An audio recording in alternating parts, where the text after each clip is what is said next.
Class के विद्यार्थी, तो आज की क्लास के लिए आप लोग तैयार हो जाइए। आज की क्लास आप लोग का फिजिक्स की क्लास होगी और फिजिक्स की क्लास में हम लोग लेंस से रिलेटेड बातें आज हम लोग करेंगे। तो आप लोग सभी विद्यार्थी चलिए कॉपी पहले खोल लीजिए। वीडियो देखने के पहले आप लोग कॉपी देख लीजिए कि कहाँ तक लेंस में हम लोग की बातचीत हुई थी, कहाँ तक हम लोग कोर्स आगे बढ़ाए थे। देखिए सभी विद्यार्थी आप लोग को बताए थे कि लेंस में दो तरह का लेंस बताए।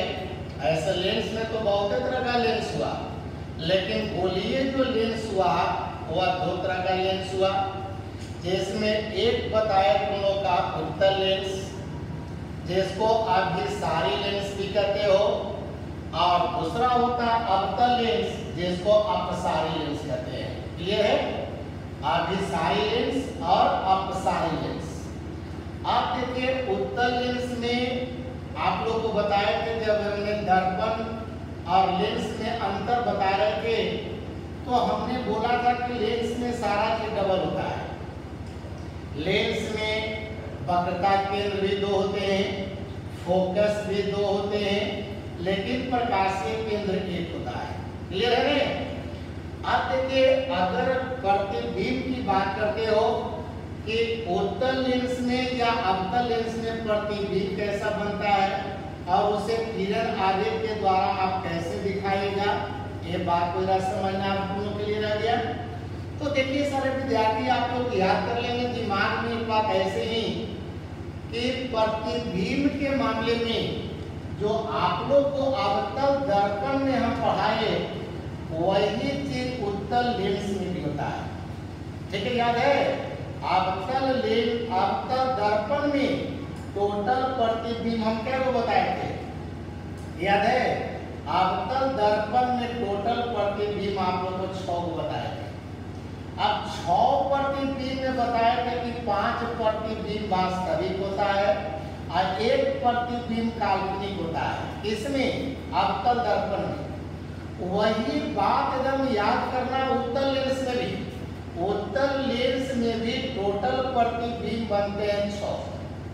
बनने के लिए तो बहुत बना सकते हो, लेकिन आपको अध्ययन करने के लिए आपको टोटल 6 प्रतिबिंब पढ़ना है।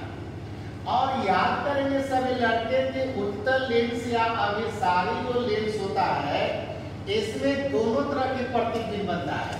याद करेंगे ऑब्जेक्टिव के लिए।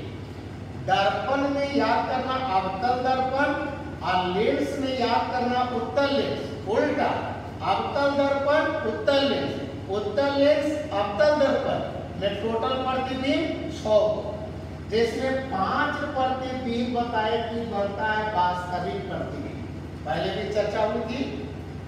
तब 5 उत्तल लेंस में वास्तविक प्रतिबिंब देखिए बनता है 5। अब 5 में याद करना कि 2 प्रतिबिंब बनता वस्तु से छोटा। वास्तविक के मतलब तो पहले ही बताती है कि वास्तविक प्रतिबिंब का मतलब होगा उल्टा प्रतिबिंब। कौन प्रतिबिंब? और जब बता रहे थे कि वास्तविक प्रतिबिंब जो होता है वह लेंस के पीछे बनता है और काल्पनिक प्रतिबिंब जो होता है वो लेंस के आगे बनता है। याद करेंगे दर्पण का उल्टा। दर्पण में बात नहीं था, दर्पण में बताया था क्या चीज कि वास्तविक प्रतिबिंब दर्पण के आगे बनता है और काल्पनिक प्रतिबिंब दर्पण के पीछे बनता है। ठीक है ना जी? कोई दिक्कत है? नहीं दिक्कत होनी चाहिए। तो उत्तल लेंस में याद करना कि उत्तल लेंस में आपका वास्तविक प्रतिबिंब पीछे और काल्पनिक प्रतिबिंब आगे। याद हो गया? काल्पनिक आगे और वास्तविक पीछे। ठीक है? तो याद करें कि वास्तविक प्रतिबिंब उत्तल लेंस में बनता है 5 गो, जिसमें 2 प्रतिबिंब बनता वस्तु से छोटा, 1 प्रतिबिंब वस्तु के बराबर साइज का और 2 प्रतिबिंब वस्तु से बड़ा। अब छोटा में मतलब एगो बहुत छोटा, एगो छोटा। बड़ा में एगो बड़ा, एगो बहुत बड़ा। नहीं, तो यहाँ 5 को वास्तविक प्रतिबिंब बनता है, याद कर लेंगे, दिमाग में नोट कर लिया।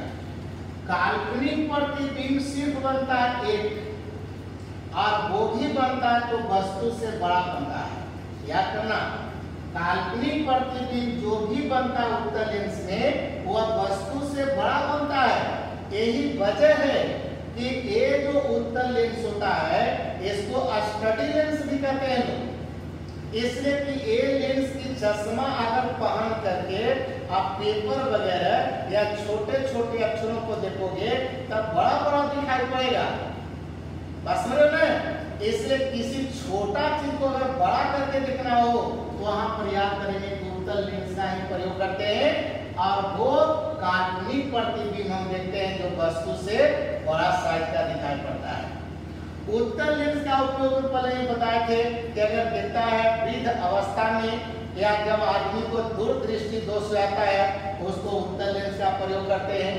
माइक्रोस्कोप होता है उसमें उत्तल लेंस का प्रयोग करते हैं। टेलीस्कोप होता है उत्तल लेंस का प्रयोग करते हैं। हम लोग की आंख की बात करें उत्तल लेंस होता है। कैमरा की बात करें उसमें भी उत्तल लेंस होता है। बस अधिकतर इंस्ट्रूमेंट होते हैं उसमें उत्तल लेंस का ही प्रयोग की जाती है, इसलिए बोलते हैं उत्तल लेंस का प्रयोग हमारे जीवन में बहुत ज्यादा होता है। जैसे दर्पण में बताए थे कि अवतल दर्पण का उपयोग हमारे जीवन में सबसे ज्यादा है, तो लेंस में याद करेंगे उत्तल लेंस का उपयोग हमारे जीवन में बहुत ज्यादा होता है। तो चूंकि उत्तल लेंस में काल्पनिक और वास्तविक दोनों तरह के प्रतिबिंब बनता है, इसलिए उत्तल लेंस का जब मैथ न्यूमेरिकल बनाएगा तो याद करना कि इसका आवर्धन एम का जो चिन्ह होगा वो प्लस माइनस दोनों में होगा, और एम का जो मान होगा वह 1 के बराबर भी हो सकता है, 1 से छोटा भी हो सकता है और 1 से बड़ा भी होता है। कारण कि आवर्धन जो होता है, देखिए दर्पण की आवर्धन था एम तो -3/u था, लेकिन लेंस की आवर्धन निकाले कहेगा तो होता 3/u। क्लियर है? इतना तो दिमाग आ गया।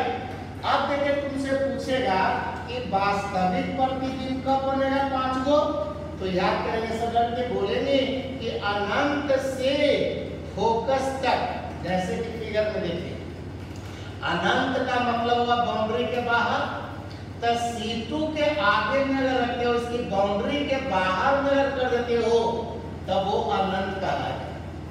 जैसे कि आकाश भी अनंत है, आकाश में देखिए तारा भी अनंत कहलाएगा, सूर्य भी अनंत कहलाएंगे, और स्टेशन हो या आपसे बहुत दूरी पर अगर कोई चीज है तो समझे वो भी अनंत कहलाएगा। तो जब वस्तु को अनंत पर अगर रखते हो, अनंत से लेकर के फोकस तक कहीं पर भी अगर वस्तु को रखते हो, जैसे पहले आप अनंत पर रखिएगा तो यहाँ प्रतिबिंब फोकस पर बनेगा। जब वस्तु को अनंत और वक्रता केंद्र के बीच में लाएगा तब प्रतिबिंब F1 और C1 के बीच बनेगा। अगर वस्तु को C2 पर रखोगे प्रतिबिंब C1 पर बनेगा। अगर C2 F2 के बीच में रखोगे तो C1 और अनंत के बीच में जाएगा। अगर यहाँ पर F2 पर रखोगे तब फिर अनंत पर चला जाएगा। मतलब अनंत से लेकर के फोकस यानी द्वितीय फोकस तक कहीं भी अगर वस्तु को रख देंगे हम, इसका 5 स्थान बताए।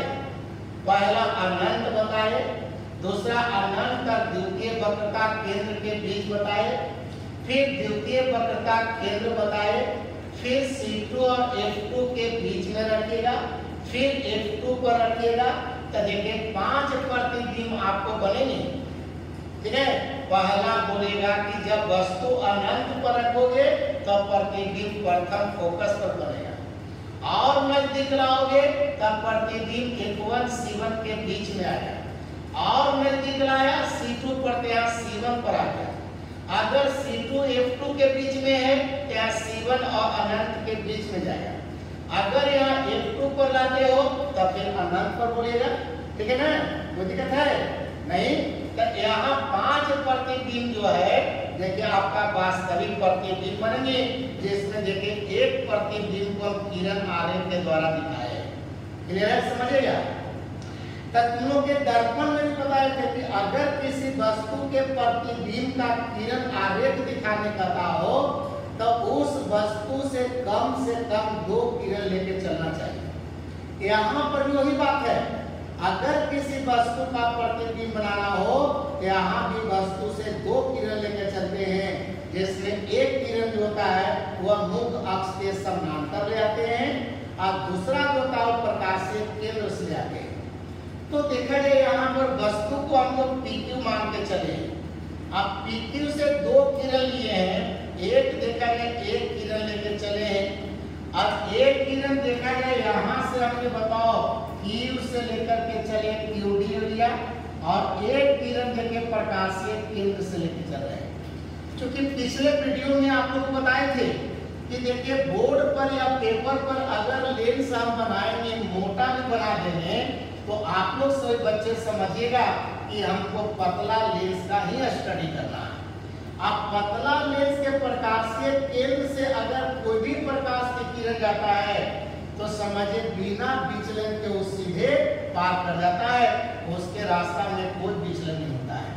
तो देखिए प्रकाशीय केंद्र से जाने वाले प्रकाश को किरण को एकदम सीधे पार कर दिएगा। और चूंकि जो मुख्य अक्ष के समानांतर जाता है, ये प्रथम फोकस से होकर पार किया। अब देखिए लेंस से पार होने के बाद ये दोनों किरण बताओ इस बिंदु पर कट रहा है कि नहीं। अब इस बिंदु से मुख्य अक्ष पर लंब डालोगे तो एक प्रतिबिंब का आकार हो जाएगा ना। अब तुम लोग सोचो कि यहाँ वस्तु है PQ, इस PQ वस्तु का प्रतिबिंब लेंस के पीछे बताओ कि P' Q' बना है नहीं बना है। अब वस्तु को रखे हो C2 F2 के बीच में, तब प्रतिबिंब देखिए C1 और अनंत के बीच में गया। देखिए प्रतिबिंब वास्तविक बना, और वास्तविक प्रतिबिंब के बारे में पहले से जानते हो कि वास्तविक प्रतिबिंब उल्टा बनता है। देखिए PQ वस्तु है, प्रतिबिंब P' Q' देखिए उल्टा बना है, बना कि नहीं, लेंस के पीछे बना है, वस्तु से बड़ा बना है। अगर यही वस्तु को F2 पर रख देंगे तब प्रतिबिंब अनंत पर चली जाएगी और वस्तु से और बहुत बड़ा बन जाएगा। देखिए तुम लोगों को पहले बताए थे भी कि उत्तल लेंस जो ये लेंस देख रहा है, इस लेंस का चश्मा पहन करके सूर्य को नहीं देखा जाता है। नहीं तो अगर सूर्य को देखने का मतलब कि सूर्य अनंत पर है और उस अनंत से प्रकाश की किरण जब लेंस पर पड़ेगा तो अपवर्तन के बाद वह सभी प्रकाश की किरण इसके प्रथम फोकस पर कट जाएगा। अब प्रथम फोकस पर कट जाएगा तो वहां पर प्रकाश के साथ ही साथ ऊष्मा भी वहां पर ज्यादा मात्रा में केंद्रित हो जाएगी, अर्थात आपकी आंख की जो कॉर्निया है वह झुलस जाएगा, आपकी आंख खराब हो जाएगी। इसलिए उत्तल लेंस का चश्मा पहन के सूर्य को नहीं देखा जाता है। यही उत्तल लेंस का प्रयोग करके देखता है। कभी कभी दिन के समय में सूर्य के सामने अगर उत्तल लेंस को रख दोगे तो वहां पर तुम किसी चीज में आग लगा सकते हो। यही उत्तल लेंस का प्रयोग करते हैं। तो एक उत्तल लेंस में वास्तविक प्रतिबिंब अगर बनाने के लिए कहता हो तो इस तरह से वस्तु को रखिएगा, वस्तु से 2 किरण लेके चलेंगे और दोनों अपवर्तन के बाद लेंस के पीछे कटेगा। क्लियर है? बना लो इस तरह से। अब देखिए सर बच्चे यहाँ पे, अब कोई आदमी कहता है कि काल्पनिक प्रतिबिंब कब बनेगा था, ये तो वास्तविक प्रतिबिंब ठीक है, मान लिया कि अनंत से फोकस तक कहीं भी रखोगे तो वह बन जाएगा आपका वास्तविक प्रतिबिंब। लेकिन ये जो F2 देख रहे हो, अगर F2 से कम दूरी पर यानी फोकस दूरी से कम दूरी पर अगर वस्तु को रख देते हो, उसी का प्रतिबिंब आपका काल्पनिक बन जाएगा और वस्तु से बड़ा बन जाएगा। क्लियर है? जैसे कि यहाँ पर देखेंगे सर लड़के, लिखा गया है कि जब वस्तु को फोकस एवं प्रकाशीय केंद्र जिसको लेंस करे हो के बीच रखा जाता है तब प्रतिबिंब समझिए कि काल्पनिक बनता है। कौन प्रतिबिंब? काल्पनिक प्रतिबिंब। तब काल्पनिक प्रतिबिंब के लिए सभी बच्चे तैयार हो गए थे समझने के लिए। तो काल्पनिक प्रतिबिंब अगर कोई पूछता है तो काल्पनिक प्रतिबिंब बनाने के लिए यही बात याद करेंगे कि जब वस्तु को देखिए लेंस के फोकस दूरी से कम दूरी पर रखते हैं यानी F2 और देखिए O हो गया प्रकाशीय किरण। तो लेंस और F2 के बीच में अगर वस्तु को देखिए यहाँ पर रखा गया है, तब यहाँ से दो किरण लेके चल रहे हैं। तो एक किरण देखिए मुख्य अक्ष के समानांतर ले गए हैं और एक किरण देखिए प्रकाशीय केंद्र से ले गए हैं। तब प्रकाशीय केंद्र से क्या देखिए बिना विचलन के सीधे पार कर लिया। अब मुख्य अक्ष के जो समानांतर गया है देखिए प्रथम फोकस होकर गया। अब आप ये सोचिए कि दोनों को आगे बढ़ाइएगा तो क्या कहीं पर मिलता हुआ मालूम पड़ रहा है? नहीं। तो जब नहीं मिलता हुआ मालूम पड़ रहा है तो ऐसी वास्तविक किरण को पीछे बढ़ाइएगा। तो जब दोनों किरण को देखिए हम लोग पीछे बढ़ाया तो आकर क्या मिलता हुआ मालूम पड़ा कि नहीं? अब यहाँ से देखिए लंब डाल देते हो तो बताओ एक काल्पनिक प्रतिबिंब हो गया कि नहीं हो गया? अब ये वस्तु था PQ, इसका प्रतिबिंब बन गया P डैश Q डैश। अब काल्पनिक बन गया कि नहीं?